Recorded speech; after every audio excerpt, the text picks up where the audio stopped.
Hey.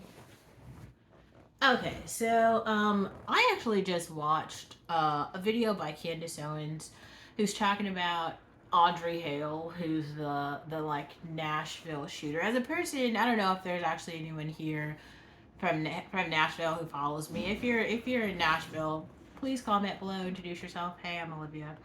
I talk about my real life and opinions, and let me just contextualize this for a second because I feel like if people like Audrey Hale, if only they knew that there are people like me who actually exist in the world, they might find a little bit more,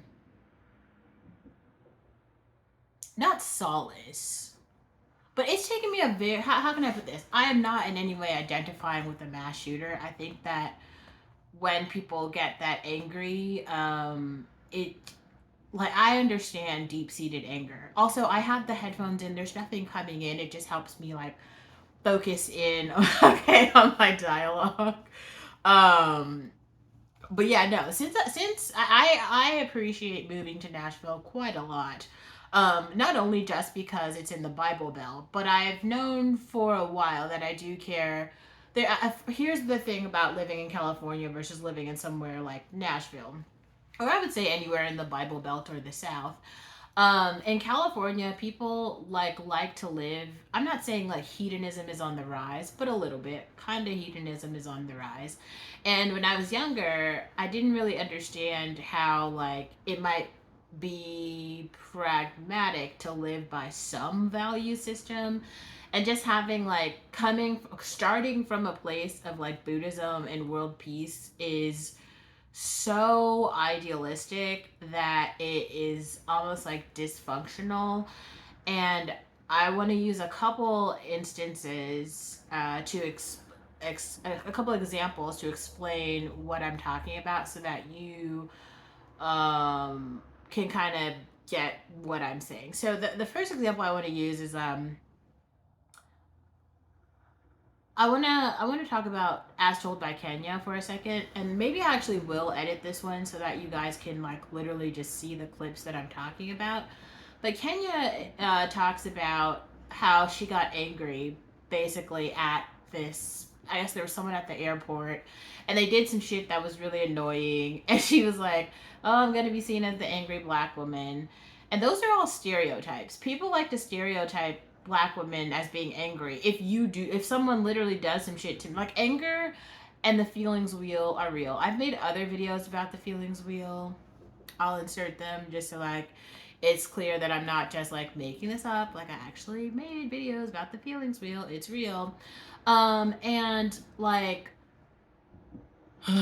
bro, like all you're gonna feel all of the feelings in your lifetime. One really great, wonderful thing about therapy is it enables you to like you're paying someone else to help you like work through feelings that you have that may be uncomfortable for other people.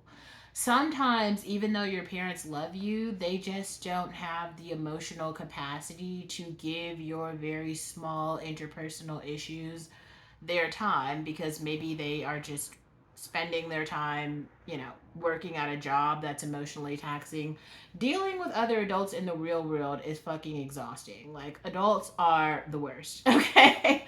Now, adulting in the real world is the worst. Okay, so let's go back to what Candace Owens was saying. Basically, she's trying to describe how, like, this girl, Audrey Hale, was some girl, I guess she went trans, and then she like shot up the school that she like went to, which is like a private elementary school. And she was basically calling all the kids there, just saying they're all super privileged, and she kept calling them like white crackers and stuff. And it's very strange to hear like another white person talk like that. But I feel like one thing that, and so here's another reason that I said in the beginning of this video, I think it would be so, it might be not just moving, but I feel like my perspective cut becomes very like interesting. And it's another reason I continue to talk about the way that I grew up and actualize kind of my own experiences. Because I didn't realize this either. Like, I actually had a really great childhood. Like, I never had any sort of weird things happen really at all. A lot of the things, most of the things that actually all of the things that I dealt with were pretty like age appropriate until about it was like my senior year of high school, and that's when kind of everything started changing because I started to have these like real conversations with my parents about like family planning. And it became very clear that like my godfather had one plan for me, my mother had another plan for me, and like nobody fully executed the plan. And then there so I felt like I was doing all of this legwork to like make shit happen. And I feel like my mom is the type of parent who basically she just really believes in the American system. I can't describe it. She just basically believes like if you do all the shit as like a black woman, like shit is just gonna work out. And like talk to any black woman in the real world, especially like black women who've gone through like academia, or like black women who've worked in corporate America, or anything like black women who've like tried to achieve something in this country. It becomes very clear that like that shit is not the case at all. Like basically every fucking thing is gonna fall apart when you try to do it. Mostly because you are trying to do it. Like it's definitely because you are black and because you're a female.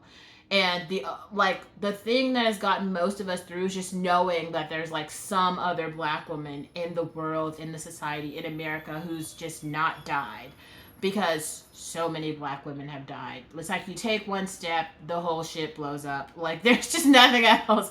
And when I'm telling you it's awful, it's awful. Like, oh dear God. Like as we grow, as this channel continues to go, and really, like I said before, on Patreon, I will unpack my own story, mostly because like there's so much work. Like I don't know if you guys have heard of the anger iceberg, but the anger iceberg is basically this. It's a therapy concept, but the big idea is like anger starts as this mountain that's like buried deep underneath water.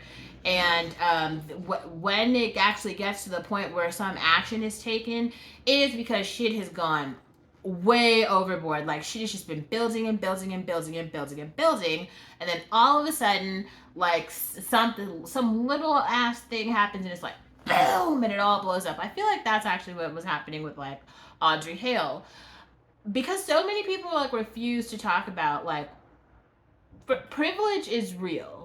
Privilege, and let's like kind of like contextualize this. And I feel like it's been like I started to understand. For me, I knew that privilege was real very young because I grew up very privileged, like extremely privileged, but I was black and privileged in a community of white privilege. Like so, the town that I grew up in, it was full of like white kids who grew up in academia. I was a black kid who grew up in entertainment. Worlds apart, worlds apart. But even the weird part about this is like, think about if you know entertainers, right? Like some of the entertainers in my family were maybe like, I don't know, maybe not Cardi B wealthy, maybe like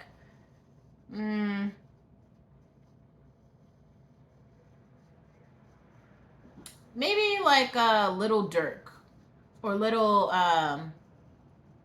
there's this one rapper, he just came to Nashville and he did like he sold out the Nissan stage. Maybe like Janelle Monae. Maybe like Janelle Monae, kind of like famous and wealthy. Like how I don't know how much she's worth, but like her level of fame, well, I would consider like some of the people who are affiliated in my family were that like on that level.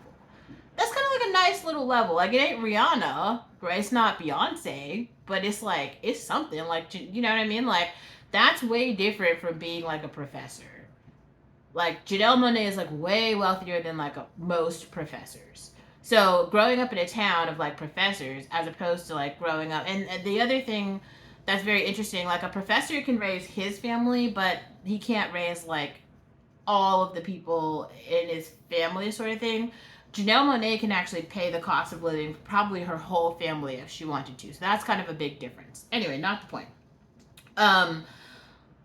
Oh, where can we go? So what does that have to do? Where does the privilege lie? And what does that have to do with someone like Audrey Hale? So Audrey Hale basically, or maybe we need to take this a step further. Especially when in relation to most black people. That's why everyone keeps talking about like black poverty and two-parent households and marriage markets and all this shit. Because if you grow up to poor parents, they can't buy you anything. And all of the experiences worth having in this country cost money.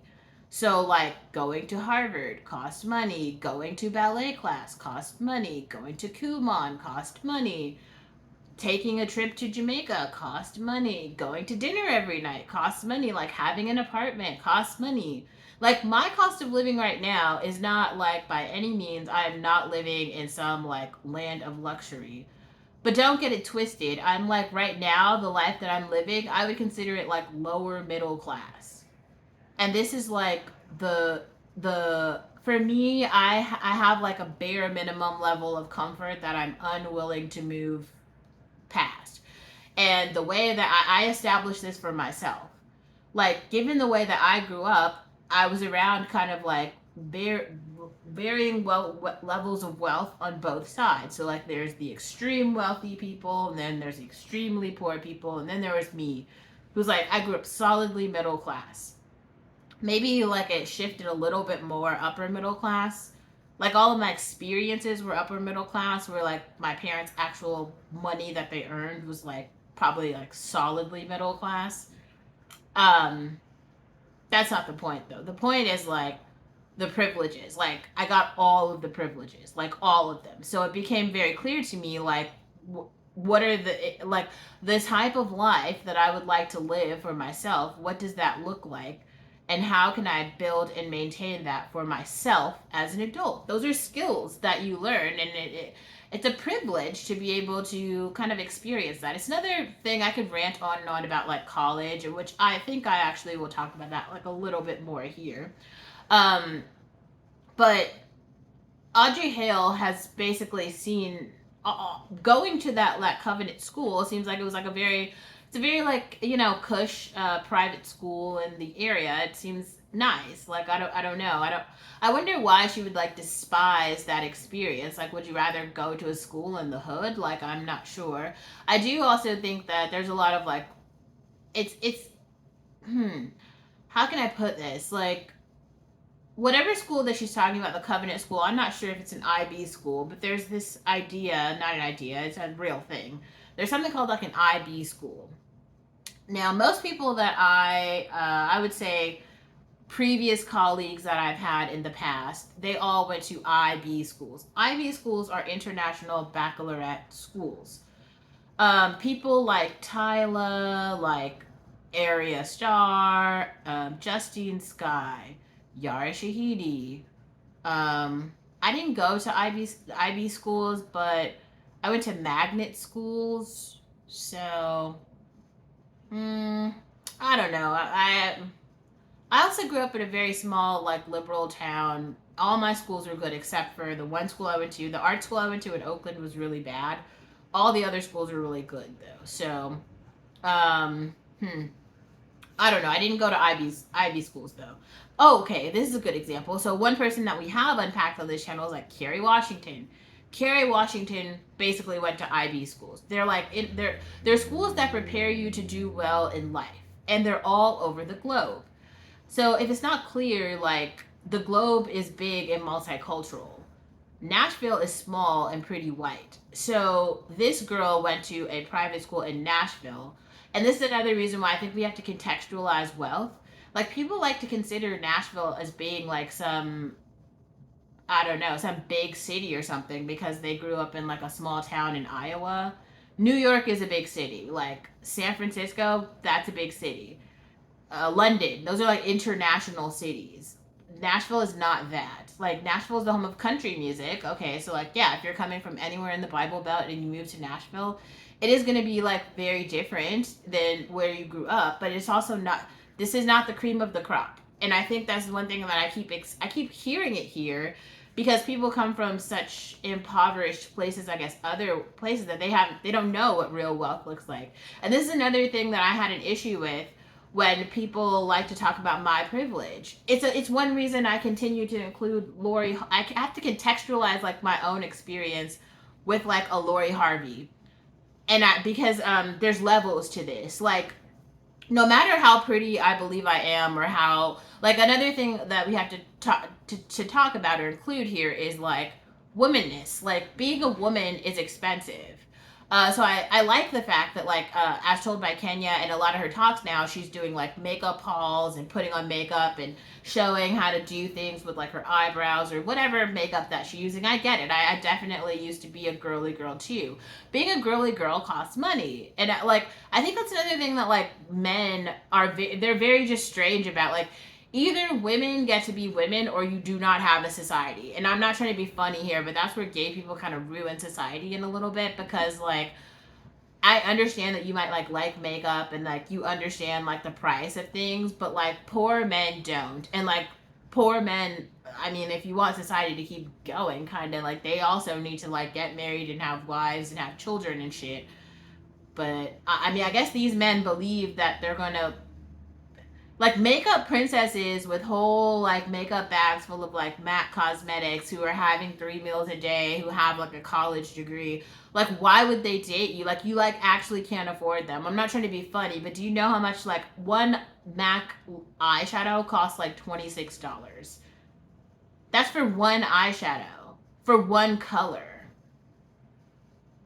Like a Dior lipstick costs $56 for one tube. That's only gonna last, if you use it every day, maybe like 3 months. Then you have to buy another tube. It's like very important to like contextualize shit, because things have a price. Like, we actually need to see Kendall Jenner out here like flaunting extreme wealth. We need to see like Lori Harvey out here flaunting extreme wealth. We need to see like Jasmine Tukes being like a supermodel mom, not like a regular Walmart mom, okay? We need to see the Whole Foods moms. That's another thing that's very strange. Like, I feel like the Whole Foods mom is this concept that, like, y'all don't really, some of you guys just are so far removed from like what it means, because I keep seeing Walmart moms trying to like make content, especially in the Black community, trying to make content about this. I'm sorry, I'm like getting so off topic because there's just so many like competing concepts, and I will hone in on these at a later time, but let's just try to stay on topic. So, Audrey Hale. What is the problem with Audrey Hale? Like, what do I personally think she was battling with? I think there were too many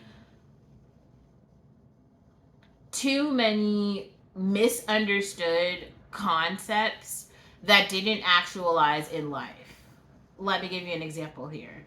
If you grew up your entire life in Tennessee and you've never gone anywhere else, then this idea of white mediocrity and like whatever the social class systems are that are set up here, like, you know, lower class, middle class, upper middle class. Also, things are very racialized here, so you don't have much like social mobility. Like, the Black people who are really poor in Tennessee tend to stay really poor. They're not like moving up into like cush apartments later on, and like they like literally stay poor, and then they have children, and then their children stay poor, because like nobody else enters the community. They don't even have an opportunity really to interact with other people.